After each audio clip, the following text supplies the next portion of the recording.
Muito obrigado, Everton. Excelente trabalho. Dando continuidade aos nossos trabalhos aqui, eu gostaria, sem mais delongas, de chamar Felipe Buchbinder, do BNDES, para apresentar o trabalho dele sobre eficiência produtiva de firmas brasileiras. Por favor, Felipe.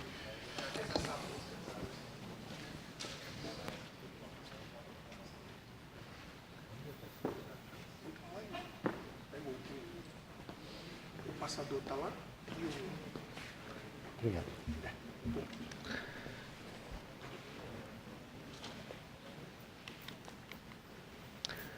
Gente, bom dia. Deixa eu contar para vocês a história de uma empresa que vem pedir um financiamento no BNDES. Ela chega com um projeto e, nesse momento, me surge um problema. Me surge um problema porque me surge uma questão que é o seguinte: o que ela consegue fazer com aquilo? Será que ela é eficiente em usar o recurso que se coloca nela para produzir algum output desejável? Entende? A empresa ela recebe alguns insumos, ela recebe algumas coisas. Legal, o que ela faz com isso? Quão eficiente ela é em transformar o que ela investe em pessoal, o que ela investe no seu produto, o que ela investe em máquinas e equipamentos? Quão eficiente ela é em transformar isso em receita de vendas, por exemplo? Ou em exportação? Será que ela consegue fazer isso? Será que ela é eficiente em fazer isso? Ou será que tem uma outra empresa parecida com ela, que com os mesmos insumos consegue exportar mais, ou consegue ter mais receita, consegue ter um desempenho de alguma forma melhor? Ou será que tem uma outra empresa que consegue ter o mesmo resultado, mas com menos insumos? Em suma, será que essa empresa ela está na fronteira da produtividade nacional ou não? Se ela não estiver, isso é interessante para mim, enquanto BNDES, saber, porque eu gostaria de aproximá-la dessa fronteira de produtividade nacional. Então, eu gostaria de apoiar projetos que, de alguma forma, levassem essa empresa a se aproximar dessa fronteira de produtividade nacional. Se essa empresa já está na fronteira, eu gostaria, de alguma forma, que essa empresa deslocasse a fronteira, que ela fizesse algo inédito, que ela levasse a fronteira de produtividade do nosso país para um nível ainda mais elevado. Talvez se aproximando da fronteira de produtividade mundial, talvez deslocando a fronteira de produtividade mundial. Então, reparem que, quando essa empresa ela chega para pedir empréstimo, uma informação relevante é legal, quão eficiente ela é. O que acontece com ela? Né? E é com esse objetivo de medir a eficiência das fronteiras das empresas do Brasil que a gente iniciou esse projeto ainda em estado piloto, mas que já gostaria de apresentar para vocês. E estar em estado piloto, nesse sentido, é bom, porque eu posso receber feedback. Há um projeto piloto cujo objetivo é identificar quem são os benchmarks das firmas para apoiar projetos que, de alguma forma, ou aproximem as empresas deles ou lhes faça deslocar a fronteira nacional. A gente está usando dados da PIA, do IBGE,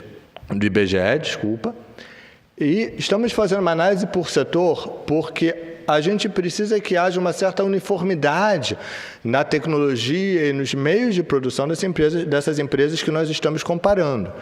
E, nesse sentido, uma análise por setor pareceu adequada. A lógica do modelo é que a gente vê a empresa como um sistema que transforma input em output.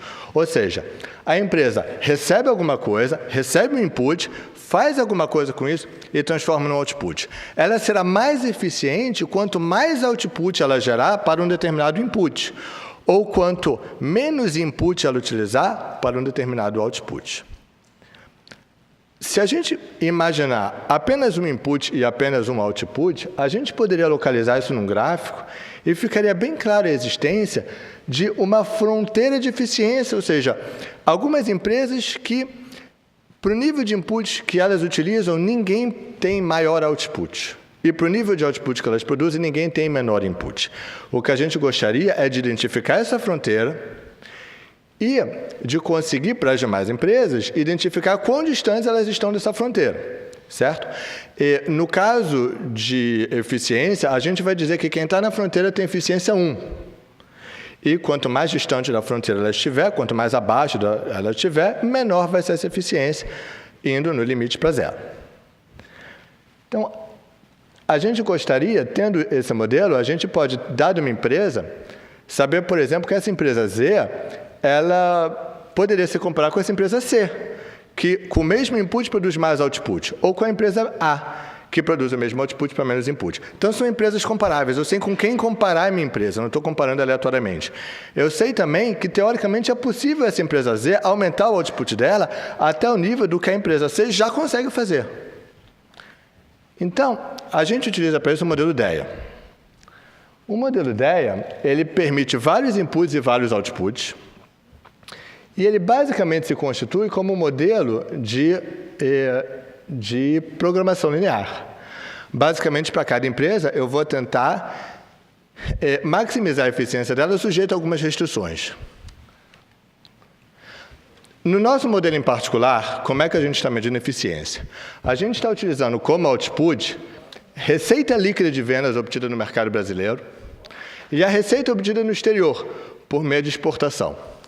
Como input, nós estamos considerando gastos diretos com o produto, gastos com pessoal, outros custos e, particularmente relevante para o BNDES, o estoque de capital em máquinas e equipamentos.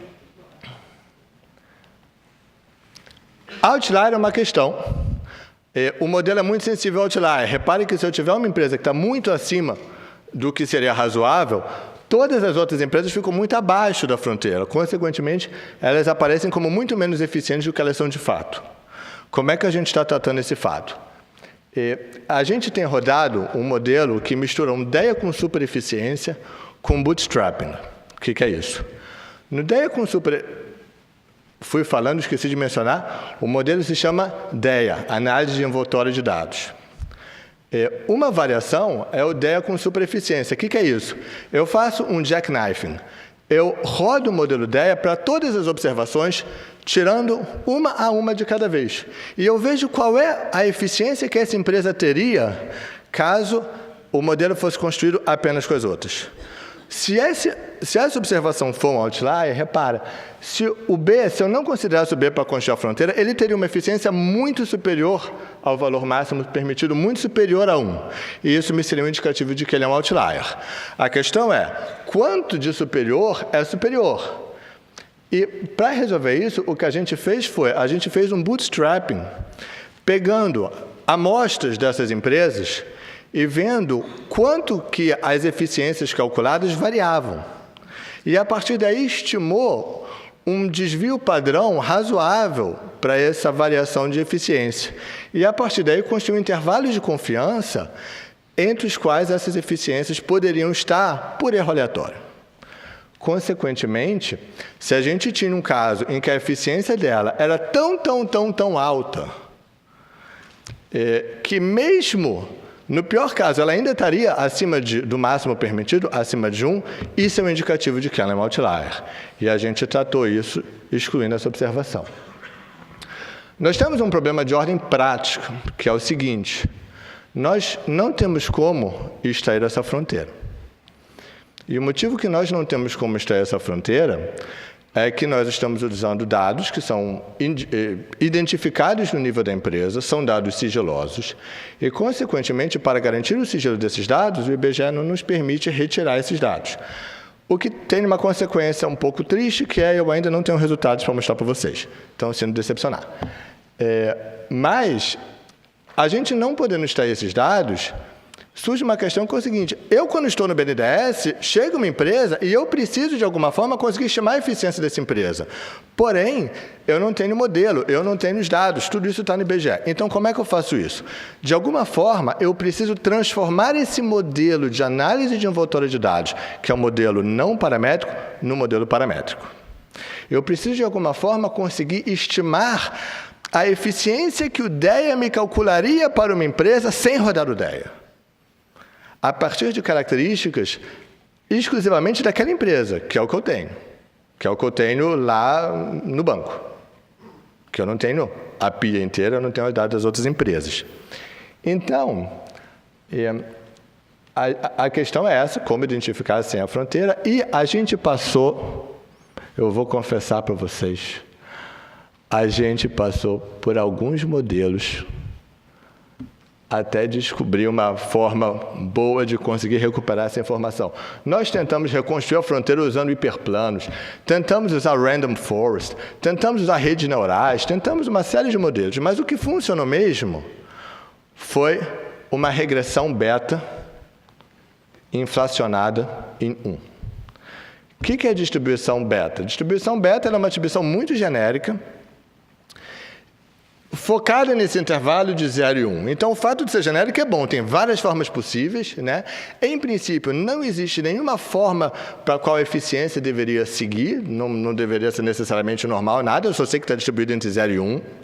Então, o fato de ser uma distribuição genérica é uma coisa boa. Porém, eu tenho um problema, que é o seguinte, as empresas que estão na fronteira, elas têm eficiência 1, por construção. Ou seja, não dá para, teoricamente é possível ser melhor ainda, mas não se observa nada melhor do que as empresas que estão na fronteira. Então, a eficiência delas é, por construção, 100%. O que significa que eu tenho eficiências distribuídas continuamente entre 0 e 1, mas eu tenho uma massa em 1. Eu tenho empresas que são exatamente 1. Teoricamente, numa distribuição contínua, a probabilidade de x ser igual a qualquer valor é 0. Mas, nesse caso aqui, eu tenho empresas que são exatamente 1 de eficiência. Então, a gente teve que inflacionar essa distribuição em 1. E a gente descobriu que existe uma distribuição chamada distribuição beta inflada em 0 e 1, e existe uma regressão em que a nossa variável dependente segue essa distribuição. E foi esse modelo que a gente utilizou para poder recuperar a eficiência. Já que é técnico passado, né, o que a gente efetivamente utilizou? A gente utilizou análise em R. Opa, foi demais. A gente utilizou análise em R, os pacotes que a gente utilizou todos em R, de lá, do pacote benchmarking, as funções em azul, tá? No pacote benchmarking, para fazer realmente análise em DEA, e nesse outro pacote, que eu não consigo pronunciar o nome, porque é muita consoante junta, a gente fez o modelo de regressão inflada em 1, usando o R e o RStudio. Eu não posso trazer para vocês o resultado diretamente, porque a gente ainda não extraiu isso da sala de sigilo do IBGE. Mas eu já posso dar para vocês o que a gente tem visto lá. Ou seja, são dados simulados, mas com a mesma cara do que a gente tem visto. O que é isso? A gente tem tido resíduos padronizados, com uma distribuição normal, bonitinha, e a gente tem tido a eficiência calculada comparando-se muito bem com a eficiência efetivamente estimada pelo DEA. Então, nós temos conseguido ter um bom ajuste. Em particular, nós temos um acerto superior a 90% em todos os modelos. E muitos deles nós temos coisas tipo 98%, 97%, que é acertar se uma empresa está na fronteira ou não está. Ou seja, ela é benchmarking ou ela não é benchmarking. Outro caso, outro índice importante é que 95% das empresas que estão na fronteira, que o modelo 95% das empresas que estão na fronteira são previstas pelo modelo como efetivamente estando na fronteira. E, ao contrário, 85% das empresas que o modelo prevê que estão na fronteira, efetivamente estão na fronteira. Então, eu estou trazendo para vocês limites inferiores. A gente está conseguindo ter aí um bom resultado na previsão, na capacidade preditiva desse modelo. E, finalmente, quando a gente considera apenas as empresas que não estão na fronteira, a gente tem tido um R ao quadrado sempre superior a 85%. Eu enfatizo que eu estou mostrando para vocês os piores casos, ou seja, em muitos casos a gente tem resultados até melhores do que isso. Isso posto, o modelo ainda é piloto, então sugestões críticas são extremamente bem-vindas, ainda mais nesse estágio que a gente ainda tem capacidade de mudar, de atualizar e de corrigir. E eu queria agradecer muito a todos vocês. Obrigado.